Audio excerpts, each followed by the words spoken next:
Welcome to International Securities Exchange's podcast series. Facilitated by renowned educators, ISE podcasts are intended to teach beginning as well as seasoned investors the ins and outs of trading. To find an updated list of podcasts, please visit www.ise.com/podcasts.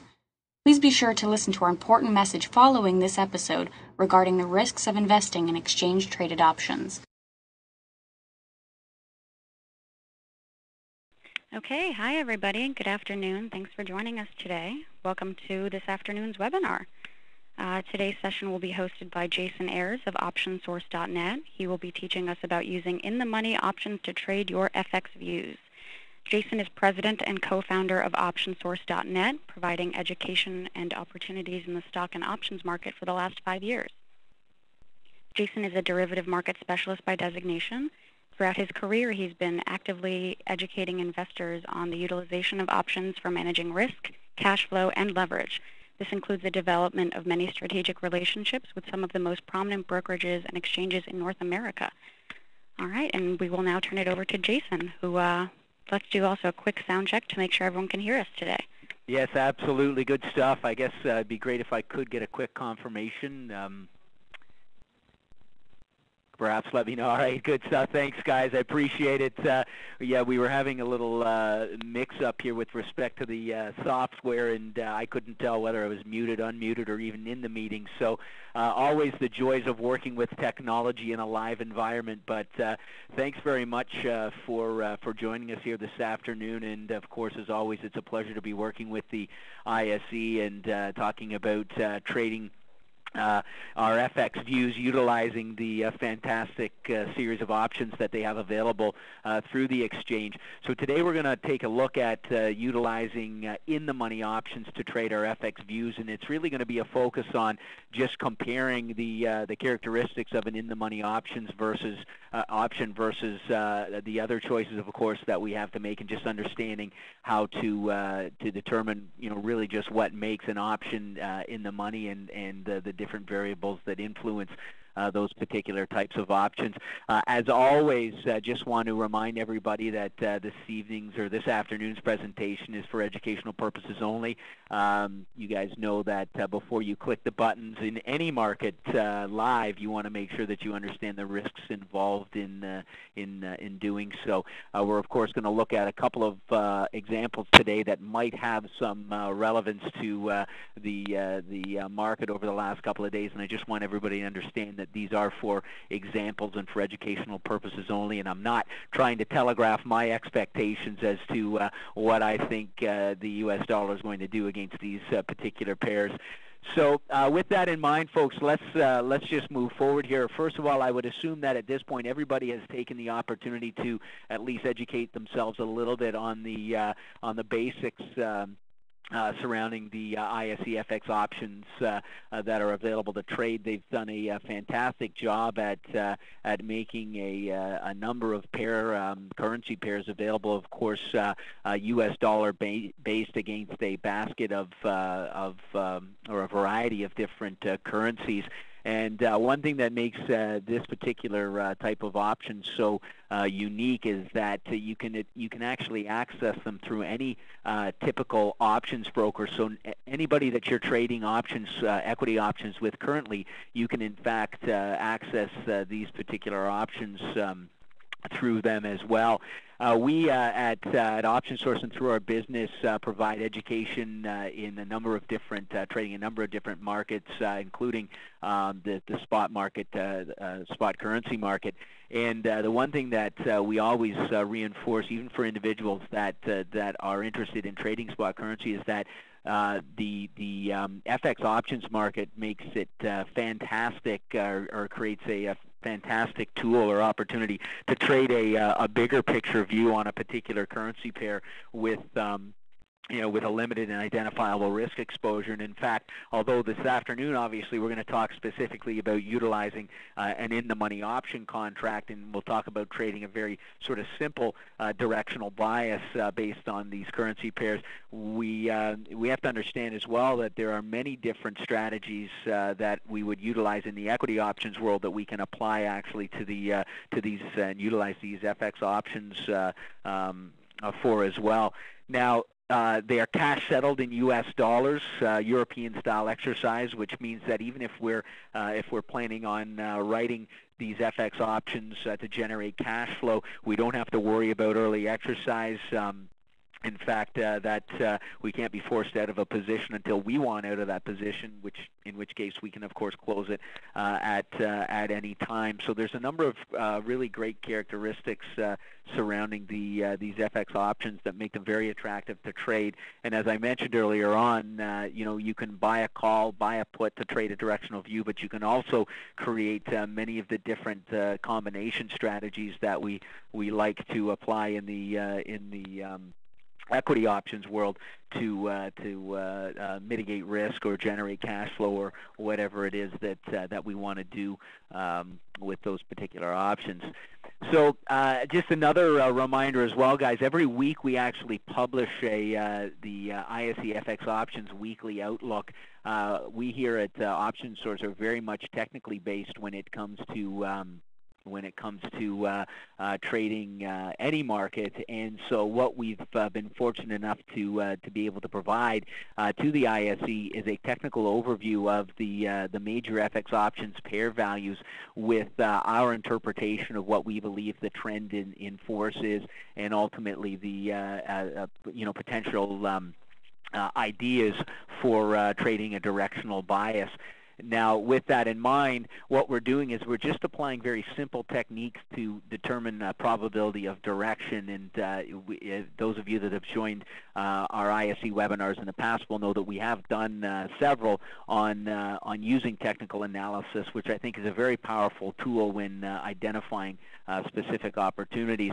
The idea is that we're really looking for clues to help us identify specific trade entries, as well as identifying areas where we would want to lock in profits or cut losses. So in fact, today I've actually incorporated a couple of charts that do contain some very simple technical observations that we might utilize to establish a directional bias, just so that you guys can get a feel as to how we would take a position, right through initial observations through determining what would be an appropriate option contract or trade. So hopefully you guys will get something out of that as well.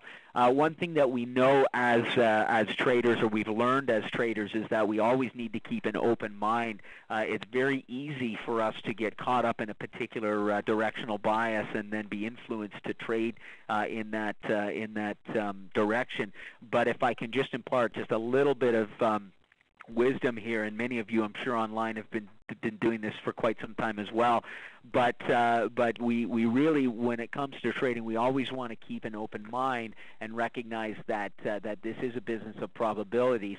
And at the end of it all, technical analysis is used as a tool that is part of a trading plan that is focused on managing risk. And from there, of course, we can enter the trade, but always want to be focusing on the idea that if it doesn't look like it's working in our favor, we want to make sure that we're managing our positions accordingly. So let's start with some of the basics here, which with respect to how options prices are determined, because these FX options that we're speaking about here this afternoon are priced not unlike our typical equity options that we would use or might be used to utilizing, in that there are a number of factors that influence the pricing. Now, there are actually six factors, but I want to just take a look at four major factors here this afternoon, just as a reminder. Now, the first and foremost I always look at is, and of course we're focused specifically on the pair value, or on the FX options itself, is the value of the underlying pair. Now, in the FX options world, we refer to the combination of the U.S. dollar and its reciprocal currency as the pair value. And so just as a reminder, what we're typically looking at, although the ISE offers options that are based, have different sort of base currencies, what we're going to be looking at here this afternoon is we're going to be looking at the U.S. dollar as the base currency against a specific reciprocal currency, but that pair and the price of that pair is going to be referred to as the pair value. Now, the strike price of the option contract and its relationship to the pair value is also going to have a determination as to the price that we're going to pay for that particular contract, and we'll be utilizing this relationship in order to determine whether or not an option contract is in the money, at the money, or out of the money for the purposes of this afternoon's presentation. And now, of course, there's the time remaining until expiration as well. And what we'll illustrate here this afternoon is that our selection of our option contract and its relationship to the underlying pair value will also have an influence with respect to the time value component of the option contract. And then finally, we have the volatility of the pair value, which essentially refers to how fast how fast the pair has been moving within a certain period of time. And of course, the greater the volatility of the pair, of the underlying pair, the more expensive the option contract is going to be. So, as we move forward here, I talked about the idea that we really have to sort of figure out, well, what makes an option in the money, and that has to do with the options, the strike price of the option and its relationship to the underlying pair value. So when we refer to the strike price, we're of course referring to the price at which the owner has the right to buy or sell the U.S. dollar. And I say the U.S. dollar simply because I'm referring to those FX options that are based have the base currency in U.S. dollars. But just remember that we can actually trade our views with different base currencies depending on which option contracts we select. But again, today the U.S. dollar is going to be the base currency. So my choice as to whether or not I purchase a call option or purchase a put option is going to be whether or not I think the U.S. dollar is going to go up or the U.S. dollar is going to go down against a particular reciprocal currency. Now, we always have to remember that this is, of course, a fixed component of an option contract. So we may have a particular bias on a pair value, and we're looking to participate in that bias. But we always have to remember that our decision doesn't stop there. You know, we have to obviously make some consideration as to what option contract, what strike price, what expiration date, etc. we want to select. Now, when we talk about the strike price and its relationship to the underlying security, there are, in fact, three main categories that we would be looking at. There's, of course, in the money, there's at the money, and there's out of the money option contracts. And the way I always try to break down these three categories, just to create a rule of thumb for people that are just trying to learn the options market, and again, this applies to equity options and it applies to these FX options as well, is that we can kind of sit back and really make a determination as to what our sort of overall objectives are with respect to our you know, for trading a directional view. So what I tend to suggest is that, and I'll illustrate why in a few moments, that an in-the-money option contract tends to be a little more conservative, because what we're doing is we're putting up a little bit more capital, but we're creating a position that is going to more closely reflect a move in the underlying security. So your in-the-money option contracts, what happens is the deeper in the money we look to select in terms of our strike price, the more closely that particular option contract is going to reflect the move in the underlying pair. So we pay a little bit more capital, but we create a position that will profit almost one-for-one as the pair value moves in our favor. Now, at-the-money option contracts, I always say, are sort of your middle-of-the-road option contracts. So they create a bit of a happy medium between having to put up, you know, a significant amount of capital or buy intrinsic value, which we'll talk about in a couple of minutes here. But it creates a little bit of a happy medium between having to put up a lot of capital and generating a position or creating a position that gives us some leverage. Now, the only caveat to utilizing an at-the-money option contract is that we are paying the most in time premium. So again, we have to make a choice as to whether or not that is a consideration depending on what our objectives are. Now, out-of-the-money option contracts give us the most leverage. So typically what I would suggest is that if we believe that, or if the person believes that there's going to be a very significant move over a shorter period of time, and they really want to leverage their capital as effectively as possible, or as much as possible, that an out-of-the-money option contract can allow for that to take place.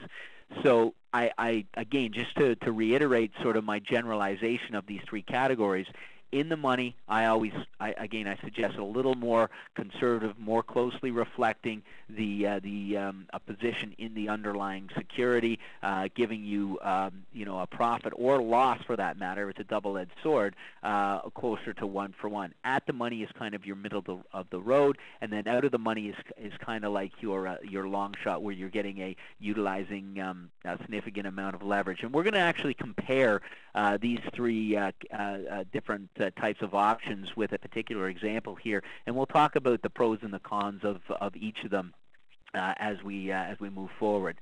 Now, a couple of again general characteristics that we have to understand about an options contract that of course applies the same in both through both equity and FX options is that an option contract can be made up of two components: time value and intrinsic value. And we have to understand that that no matter what happens with the underlying security or with the pair value, that time value component will always be worth 0 on expiration. So we know that particular component of an option contract is always eroding day in and day out.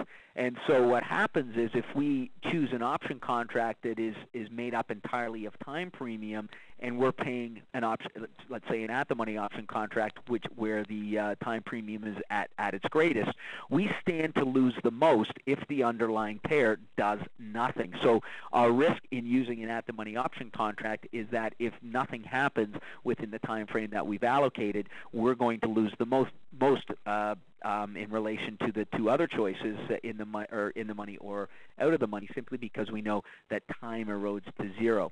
Now, on the other side of it, the intrinsic value reflects what we refer to as the real value of the option contract. So it does not erode with time. It will actually fluctuate based on the pair value's fluctuation in price, if you will. So, for example, it will not erode to 0. It will be directly related to the value of that underlying currency pair. Now, one characteristic that we need to understand about an in-the-money option contract is that the more intrinsic value that in-the-money option contract has, the smaller the time value component. So the less influenced or impacted that particular position is going to be with the passage of time. So again, going back to why we might choose that in the money option contract versus the at-the-money option contract is that we might be an investor or a trader that doesn't want to be watching the position very, very closely on a day-to-day basis, although we always recommend to pay attention. You might want to create a position that is less subjected to time decay and more influenced by the movement in the underlying security. And that way, you have more staying power if the pair value does nothing or consolidates over a period of time versus, say, somebody who has created a position that is made up more so of a greater amount of time premium. Now, again, intrinsic value, when we're looking at trying to determine how much of intrinsic value is built into a particular option contract, we would actually, in the case of a call option, take the current pair value and subtract the strike price. So again, just as we do in the equity options world, we take the value of the underlying security, in this case the pair value of whether it's the U.S. versus the euro, which would be the EUI, or the U.S. versus the Japanese yen, which would be the YUK, but we take the current value as it's printed, and we would subtract the strike price that we're interested in utilizing. And on the other side of the equation here, if we're looking to determine the intrinsic value of a put option, well, then we would quite simply take the strike price. So we would flip the equation, and we would take the strike price of that particular option contract, subtract the current pair value, and then we would, of course, come up with the intrinsic value of the put option contract. Any option with an intrinsic value is considered in the money. So when we're using the term deep in the money, what we're simply referring to are those option contracts that have a significant amount of intrinsic value factored into their price. And again, the greater the intrinsic value, the less the time component. And that is really where the major benefit of utilizing that deep in the money option contract comes in. So again, any option with an intrinsic value is considered an in the money option contract. Now, if we're looking at, once again, determining the intrinsic value of a call option, we take the current pair value and subtract the strike price. So, for example, if the CDD yesterday was hovering around the 96 mark, we would look at a pair value of 96. And then if we're looking at a $90 strike call option, when we subtract the 90 strike from that 96 pair value, we would have an intrinsic value of $6. So we know that the minimum value of this particular option contract, if the CDD does nothing until expiration, would be $6. So again, this is an important characteristic of an in-the-money option contract, in that the minimum value of that option contract is going to be its intrinsic value. So in other words, if our option contract has no intrinsic value, we know that ultimately it's going to be worth 0 on expiration. Okay, so again, the 96, the CDD trading at 96, subtract the 90 strikes, gives us an intrinsic value of $6. Now, if we look at a put option contract, okay, we're simply going to flip that equation, and we're going to take the strike price of the option contract and subtract the current pair value. So if we take the same example with the CDD trading at 96, but we take a look at a 100 strike put option, we take the strike price of 100, we subtract the pair value of 96, and we come up with the intrinsic value of 4 points. And so, once again, the minimum value of this particular option contract is going to be its intrinsic value on expiration. So if we think about it, the more time value that we can actually filter out of our particular opportunity, the less we're going to be subjected to that rate of time depreciation, and the higher the probability our option contract is going to have some value on expiration. So when we start breaking this down, looking at things from an option, from the actual option premium standpoint, in order for us to determine how much time value is factored into an option contract, we're going to take the option premium, so the price, the ask price, if we're the buyer, that is listed on the exchange. We're going to subtract the intrinsic value of that particular option contract, and that's going to leave us with the time value. So once again, utilizing the CDD as an example, if we take the pair value trading at 96, and just as a reminder, the CDD is the U.S. dollar as it's valued against the Canadian dollar. So if you wanted to trade your views as far as the strength and weakness of the U.S. versus the Canadian dollar, you would utilize the CDD. Now, again, we could have a 90 strike call option with an intrinsic value of $6, but we might see that the premium is listed for at 6.50, which means ultimately that when we take the premium, we subtract the actual intrinsic value, we have a time value component of 50 cents. Now, if we look at it from a put option perspective, once again, we take that 100 strike put option. It's going to have an intrinsic value of $4 based on the pair value trading at 96. We might be looking at a listed premium of 4.95. Again, we take 4.95, subtract the 4 points of intrinsic value, and we come up with the 0.95 in time value. So it's important for us to understand that if the pair does nothing between now and the expiration date, and I haven't really established what that would be, but if it's, say, 2 months out, if the pair value is still sitting at 96 within that time frame, the most that we can lose is the 95 cents worth of time value. We would still actually retain the $4 or the 4 points of intrinsic value. Thank you for listening to our podcast. To find more podcasts on options, stocks, alternative markets, and market data, please visit www.ise.com/podcasts.